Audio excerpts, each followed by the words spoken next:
नमस्कार साथियों, एक बार फिर से आप सभी का स्वागत है आपके अपने YouTube channel easy English sir पे। तो आज की क्लास का टॉपिक रहेगा वो वॉइस रहेगा और वॉइस के एमसीक्यूज देखेंगे। ठीक है, इसके क्वेश्चन किस तरीके से एग्जाम में बनते हैं और किस तरीके से एग्जाम में डील किया जाता है वो आज अपन देखेंगे। ठीक है, और अगर ये क्लास आपको अच्छी लगे तो एक लाइक जरूर करते हुए चलना, क्योंकि आपके एक लाइक से हमें बहुत बड़ा मोटिवेशन मिलता है कि आप लोगों के लिए और क्या बेहतर कर सकते हैं, वो हमें मोटिवेशन मिलता है। और भले ही मैं यहाँ पे व्हाइट बोर्ड पे दे रहा हूं क्लासेस, अगर आप लोगों का सपोर्ट रहा तो डिजिटल बोर्ड भी आ जाएगा और स्टूडियो भी बन जाएगा, तो उसमें कोई चिंता करने की बात नहीं है, लेकिन आप लोगों का सपोर्ट चाहिए। ठीक, अगर ये क्लास पसंद आए तो एक लाइक जरूर कर देना। ठीक है, अगर आप चैनल पे पहली बार विजिट कर रहे हो तो आप लोग चैनल को सपोर्ट करके जरूर जाना, ताकि और साथ ही साथ बेल आइकन को जरूर प्रेस करके जाना, और ताकि आगे आने वाली क्लासेस की नोटिफिकेशन आपको मिलती रहे, क्योंकि यहां पर फ्री एलडीसी इंग्लिश का बैच चलाया जा रहा है और आप लोगों के लिए ही है। ठीक है, और इसकी मैंने डिस्क्रिप्टिव क्लासेस भी दी है। जब हाईकोर्ट 4th ग्रेड का जो सिलेबस मैंने करवाया ना, अभी रिसेंटली करवाया है और ताजा ही करवाया है, प्लेलिस्ट बनी हुई है बाकायदा, जाकर आप देख सकते हो। ठीक है, और वो भी बड़ी शानदार क्लास होने वाली है, और ये क्लास बड़ी शानदार क्लास होने वाली है। और क्योंकि इस क्लास में अपन उन क्वेश्चंस को भी टच करेंगे जो टिपिकल होते हैं। ठीक है, और ये आप लोग एंड तक बने रहा करो। ठीक है, क्लास एंड तक देखा करो, ताकि जो मैं शॉर्ट ट्रिक्स बताता हूं उनसे आप वंचित नहीं रह जाओ। ठीक है, इस सेशन को दबा के शेयर करो अपने दोस्तों के ग्रुप में। ठीक है, और चलो आज की क्लास अपन स्टार्ट करते हैं। Let's start the class without delay. ठीक है, मैं मार्कर ले लेता हूं और फोकस भी सेट कर लेता हूं।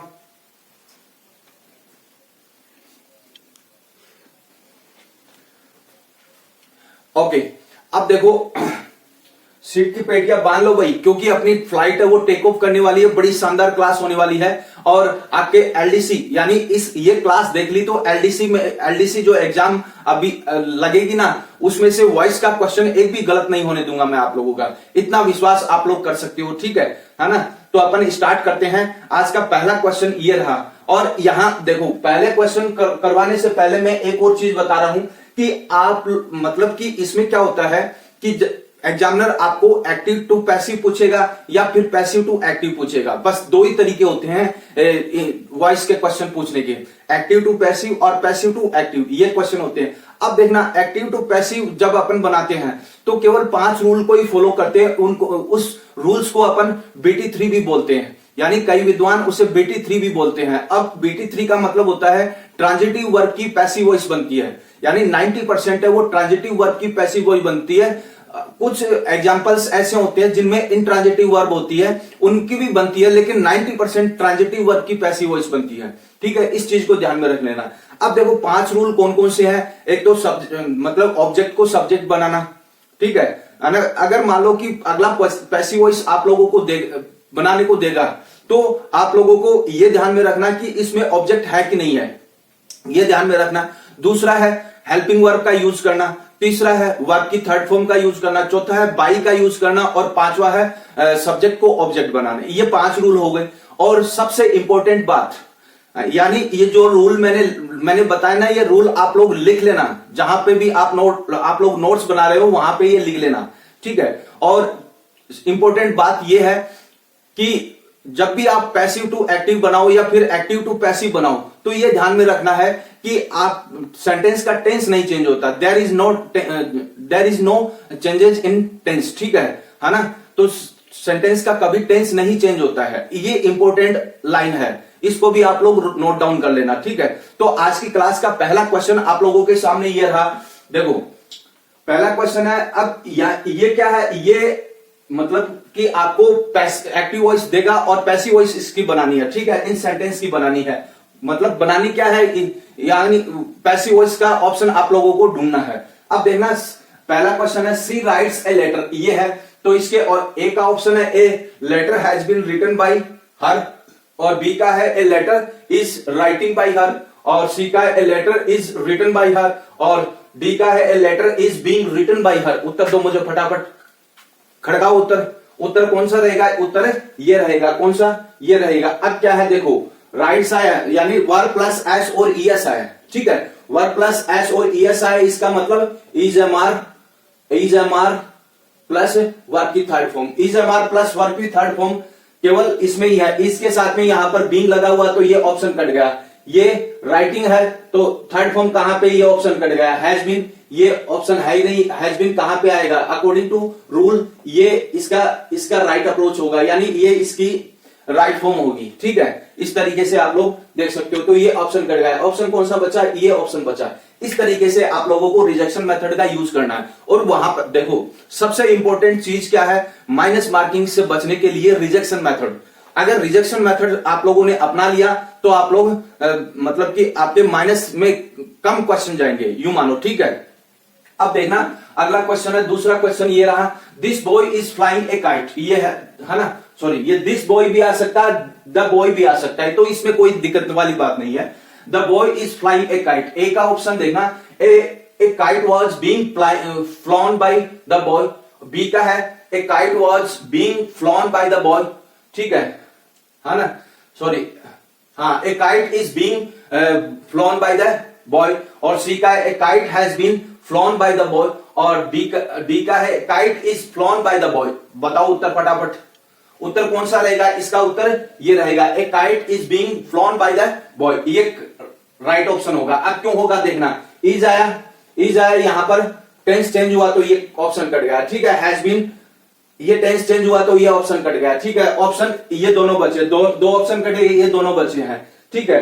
अब देखना इज एम आर, ठीक है, इज एम आर ये है, is am are plus verb में आईएनजी है तो इसकी पैसिव वॉइस क्या बनेगी, is am are plus verb being plus V3 ये बनेगी इसकी पैसिव वॉइस, ठीक है। इस तरीके से आप लोगों को ध्यान में रखना, is am are plus being plus verb में वर्ब की थर्ड फॉर्म, तो इसके अकॉर्डिंग राइट ऑप्शन ये होगा, ठीक है, ये भी ऑप्शन कट जाएगा। तो इस तरीके से रिजेक्शन मेथड का यूज कर सकते हैं। वो क्लासेस आप लोगों ने नहीं देखी है, वो सेम क्लासेस है, यानी कहने का मतलब कि इसमें भी वही टॉपिक है, वही टॉपिक दे रखा है आप लोगों के सिलेबस में, एलडीसी के सिलेबस में, और हाई कोर्ट 4th ग्रेड के सिलेबस में भी वही टॉपिक दे रखा है, तो कोई अंतर नहीं है। समझ में आ गई चीज है ना, तो आप लोग थ्योरी क्लास जाकर वो देख सकते हो, आप लोगों के लिए है वो थ्योरी क्लास, ठीक है, डिलीट नहीं हो, बाकायदा प्लेलिस्ट बनी हुई है, आप जाकर देख सकते हो वो, ठीक है, भले ही फास्ट फॉरवर्ड करके देख लेना, देखना जरूर, ठीक।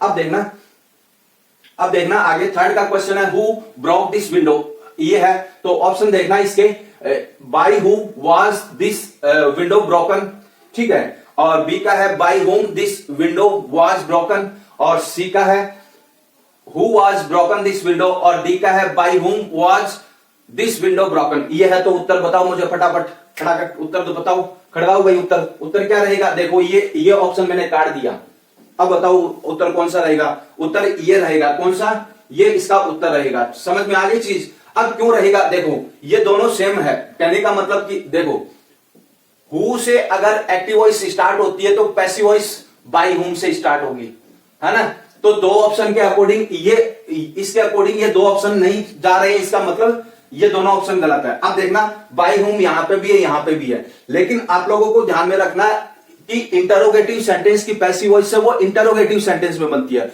और इंटरोगेटिव सेंटेंस है ना, इंटरोगेटिव सेंटेंस WH वर्ड से हो तो सेकंड नंबर पे आती है हेल्पिंग वर्ड, ठीक है, इस चीज को ध्यान में रख लेना।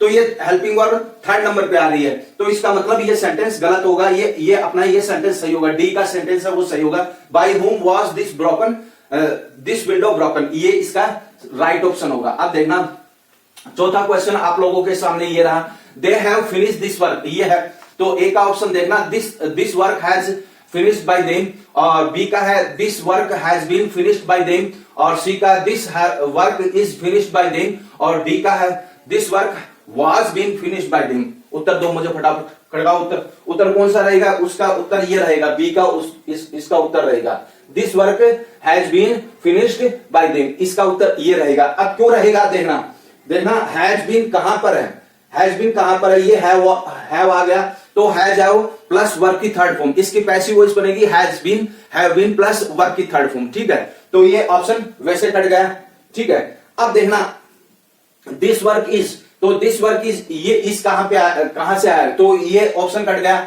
अब देखना हैज बीन, वॉज बीन आया, यहां पर वॉज बीन कभी देखा है आप लोगों ने? नहीं देखा ना, तो ये ऑप्शन कट गया। तो ऑप्शन कौन सा बचा? ये ऑप्शन बचा। ठीक है, इस तरीके से ध्यान में रखना। और सुनना, एक और चीज मैं बता देता हूं कि दे, देखो यहां पर दे आया है, यहां पर दे सब्जेक्ट आया है, और दे हमेशा अनइंपोर्टेंट सब्जेक्ट होता है। समझ में आ गई? अगर ऑप्शन में आपको दे एज ए ऑब्जेक्ट मिलता है, चारों ऑप्शन में मिलता है, तो वो आपको कंसीडर करना है। ठीक है, वहां पर ये समझ लेना कि दे को कंसीडर किया गया है। ठीक है, अगर मान लो कि दे कोई ऑप्शन में नहीं मिलता है, ठीक है, दे का देम नहीं मिलता है, तो वो ऑप्शन आप लोगों को चूज करना, उस ऑप्शन को प्रेफर करना। कहने का मतलब कि आप लोगों को ध्यान में रखना कि ऑप्शन भी पढ़ना है। ठीक है, ऑप्शंस पूरे पढ़ने हैं। समझ में आ गई? तो आप लोगों को ये ध्यान में रखना, कई बार इसको दे को कंसीडर किया जाता है, कई बार नहीं किया जाता है। नहीं इसलिए किया जाता है क्योंकि यह अनइंपोर्टेंट सब्जेक्ट है। अनइंपोर्टेंट सब्जेक्ट होने के कारण 5 में से 2 रूल्स है वो नहीं यूज होते हैं। समझ में आ गई? तो इस तरीके से आप लोगों को ध्यान में रखना है। तो एक बार स्क्रीनशॉट ले लो इसका, आगे और बताऊं मैं आप लोगों को। ले लिए स्क्रीनशॉट। अब देखना आगे 5वां क्वेश्चन है ना।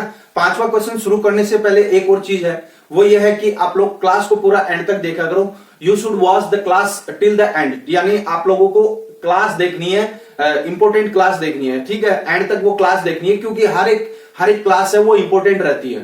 समझ में आ गई? तो इंपॉर्टेंट आप लोगों को क्लास एंड तक देखनी है और रेगुलर देखनी है। ये नहीं कि आप लोग मतलब कि एक दिन देख ली, 5 दिन नहीं देखी, एक दिन मतलब 2 दिन देख ली, 10 दिन नहीं देखी, ऐसा नहीं। रेगुलरिटी सबसे बड़ी चीज होती है। आप अगर मतलब कि एग्जाम करेक्ट करना चाहते हो, कोई भी कंपटीशन एग्जाम करेक्ट करना चाहते हो, तो रेगुलरिटी सबसे बड़ी चीज होती है। समझ में आ गई? तो इसलिए रेगुलरिटी से आप लोग देखा करो, रेगुलर रहा करो। ठीक है, और पूरा एंड तक देखा करो क्लास। बीच में स्किप करके जाओगे तो आप लोगों को कुछ भी समझ में नहीं आएगा। और यहां आने से पहले, यानी इस क्लास पर आने से पहले आप लोगों को वो क्लास देखनी है, यानी कौन सी? डिस्क्रिप्टिव क्लास देखनी है, थ्योरी वाली क्लास देखनी है, ताकि वहां पर आप लोगों के एक एक कंसेप्ट क्लियर हो जाए। उसके बाद में आप लोग ऑब्जेक्टिव पे आ सकते हो। ठीक है, इजीली आ जाएगा, लेकिन वो ज्यादा समझ में आएगा। वो क्लास देखोगे और फिर इस क्लास पे आओगे तो वो ज्यादा समझ में आएगा। ठीक, फर्क इतना ही है बस, है ना। तो 5वां क्वेश्चन आप लोगों के सामने ये रहा, ओपन द डोर, ये है। तो ए का ऑप्शन देखना, द डोर मस्ट ओपन, और बी का है let the door be open, और सी का है द डोर इज ओपन, और डी का है you are open the door. उत्तर दो मुझे फटाफट, खड़काओ भाई उत्तर। अरे ध्यान कहां पे तुम लोगों का? यहां पे होना चाहिए, है ना, बोर्ड की तरफ ध्यान होना चाहिए, है ना। तो उत्तर कौन सा रहेगा? इसका उत्तर ये रहेगा, यानी late the door be open, ये रहेगा। ये एक तरीके से इंपेरेटिव सेंटेंस है। समझ में आ गई? इंपेरेटिव सेंटेंस मतलब आप लोगों को अगर फंसाएगा ना एग्जामिनर, तो इंपेरेटिव सेंटेंस में फंसाएगा और इंटरोगेटिव सेंटेंस में फंसाएगा, बस, है ना। बाकी जो नॉर्मल सेंटेंस होते हो उसमें तो आप लोगों को जो रूल्स मैंने बताए ना वो सफिशिएंट है ना। तो देखना इसका, अब देखो, अगर मान लो कि सेंटेंस वर्ब की फर्स्ट फॉर्म से स्टार्ट होती है तो इसकी पैसिव वॉइस होगी लेट बी प्लस वर्ब की थर्ड फॉर्म। तो इसके अकॉर्डिंग राइट ऑप्शन ये होगा, और ये नहीं राइट ऑप्शन होगा, ये तीनों कट जाएंगे। ठीक है, तो इस तरीके से रिजेक्शन मेथड को यूज करना है। रिजेक्शन मेथड ही आप लोगों को बचा सकता है, वहां पे माइनस मार्किंग से बचा सकता है ना। अब देखना आगे, 6वां क्वेश्चन है ही विल हेल्प मी, ये है। तो ऑप्शन देखना, I would be help by him, और बी का है I am help by him, और सी का है I will be help by him, और डी का है आई शैल हेल्प बाय हिम। उत्तर दो मुझे फटाफट। इसका उत्तर कौन सा रहेगा? इसका उत्तर ये रहेगा। ठीक है, ये रहेगा। तो वुड पास्ट में थोड़ी ना जाएगा, वुड मतलब विल का वुड नहीं होगा, ये स्पीच में होता है, न कि वॉइस में होता है। ठीक है, तो ये ऑप्शन कट गया। अब देखना आई एम, यहां पर विल दे रखा है, तो एम का क्या काम है? तो ये प्रेजेंट में कट गया। अब देखना, अब देखो ये इसका राइट ऑप्शन होगा, आई शैल हेल्प बाय हिम, ये इसका राइट ऑप्शन होगा। अगर मान लो, देखो एक चीज मैं आप लोगों को बताता हूं, वो क्या है कि आई के साथ में शैल का यूज होता है कि नहीं होता है ना। लेकिन यहां पर बी कहां पे? बी मिसिंग है। समझ में आ गई? अगर यहां पर बी आ जाता तो इसको प्रेफर करते अपन, न कि उसको प्रेफर करते। समझ में आ गई? ये क्वेश्चन फंसाने वाला है, ये क्वेश्चन फंसाने वाला है कि यानी देखो यानी सेल के बाद में बी आ जाए तो इसको ही प्रेफर करते ना कि उसको करते। अगर वो मतलब कि ये दोनों आए और यहां पर बी आए, सेल के बाद में बी आए, तो ये ऑप्शन आप लोगों का गलत हो जाएगा। आप लोगों को लगेगा कि ये ऑप्शन सही है, लेकिन ये गलत होगा, क्योंकि अकॉर्डिंग टू रूल कि आई के साथ में सेल का यूज होता है। समझ में आ गई? लेकिन ये चीज यहां पर नहीं है, ये चीज यहां पर नहीं है, बी मिसिंग है, तो ये ऑप्शन कट गया। तो ऑप्शन कौन सा बचा? ऑप्शन ये बचा अपने पास में। ठीक है, अब देखना आगे 7 का क्वेश्चन है, someone has stolen my pen. ये है तो ए का ऑप्शन है my pen have been stolen, और बी का है माय पेन वाज स्टोलन, और सी का है someone's pen has been stolen, और डी का my pen has been stolen. उत्तर दो मुझे फटाफट। इसका उत्तर कौन सा रहेगा? इसका उत्तर ये रहेगा। समझ में आ गई? इसका उत्तर ये रहेगा। हैव बीन ये सिंगुलर नाउन है, तो प्लूरल नाउन के साथ में काम आता है, ये होगा नहीं। अब माय पेन वाज, ये टेंस चेंज हो गया तो ये कट गया। अब समवन थोड़ी ना है, समवन एक अनइम्पोर्टेंट सब्जेक्ट है। मैंने यानी इसकी पिछली स्लाइड में बताया ना अनइम्पोर्टेंट सब्जेक्ट के बारे में, है ना, वो चीजें हैं। तो इसका राइट ऑप्शन यही होगा। जहां पर अनइम्पोर्टेंट सब्जेक्ट आए वहां पर बाई का यूज नहीं होगा और अपन सब्जेक्ट को ऑब्जेक्ट नहीं बनाएंगे। यानी 5 में से 3 ही रूल काम आते हैं, शुरू के 3 ही रूल काम आते हैं, है ना।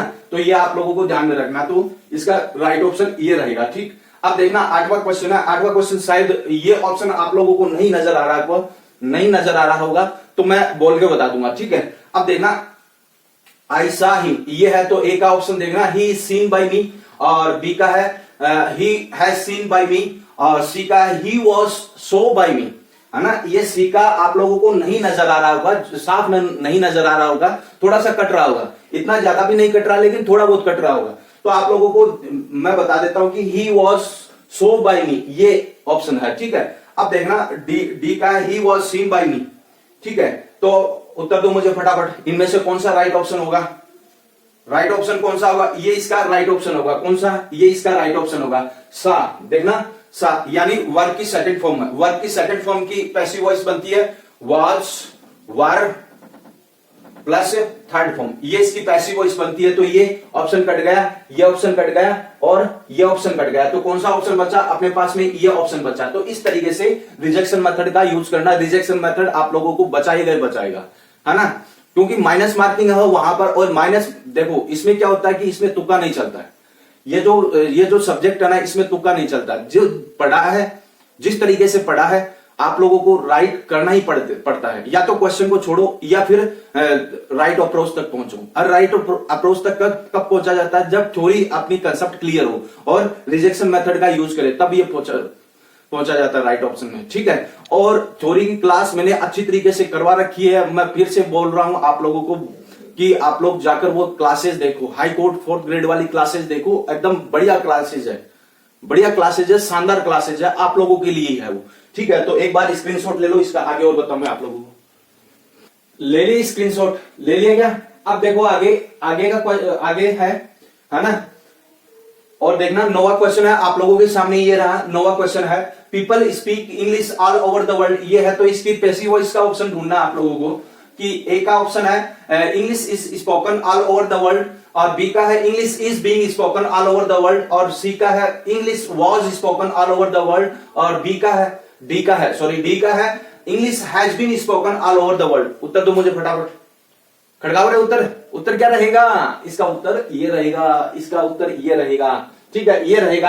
अब पीपल देखो अनइम्पोर्टेंट सब्जेक्ट है पीपल, समझ में आ गई? अनइम्पोर्टेंट सब्जेक्ट है पीपल। ठीक है, तो इसका मतलब जो 2 रूल है, जो लास्ट के 2 रूल है वो काम नहीं आएंगे। समझ में आ गई चीज? BT3 मतलब कि BT3 में से देखो BT3 है ना, ये 3 रूल ही काम आएंगे। ठीक, समझ में आ गई?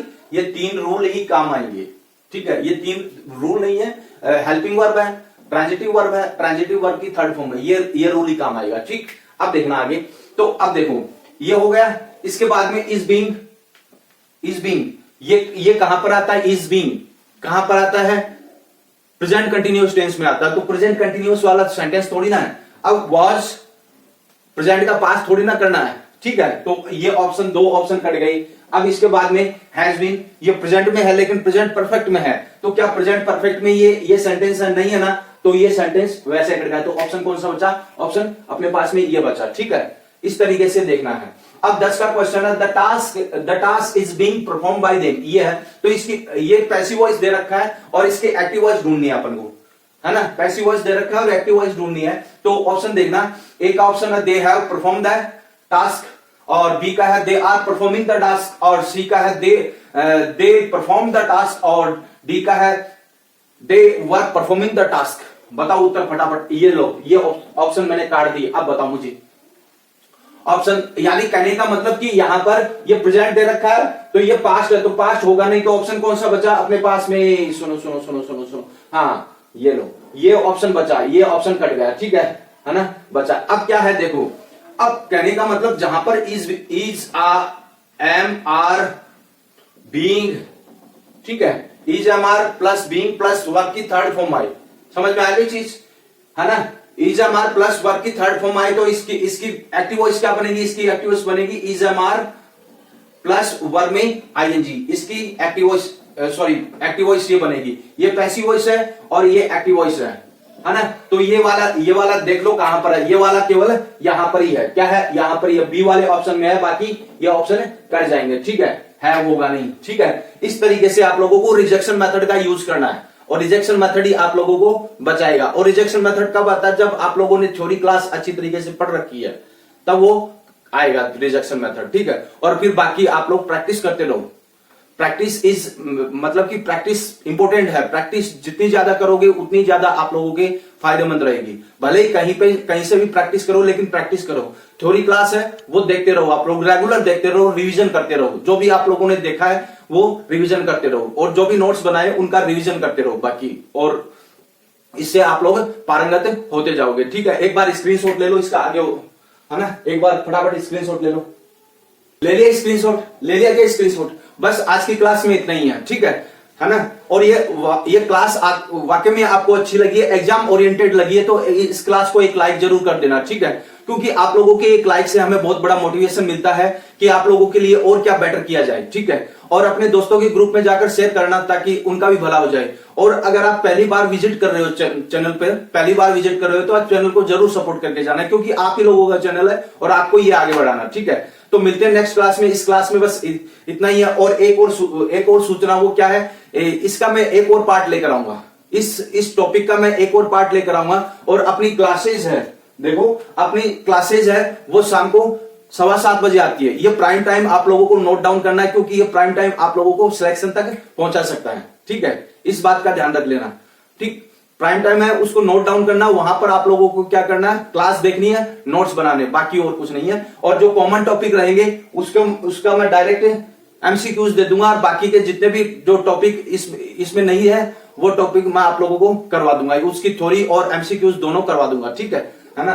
तो इस क्लास को यहीं पे एंड करते हैं, मिलते हैं नेक्स्ट क्लास में। जय हिंद, जय भारत।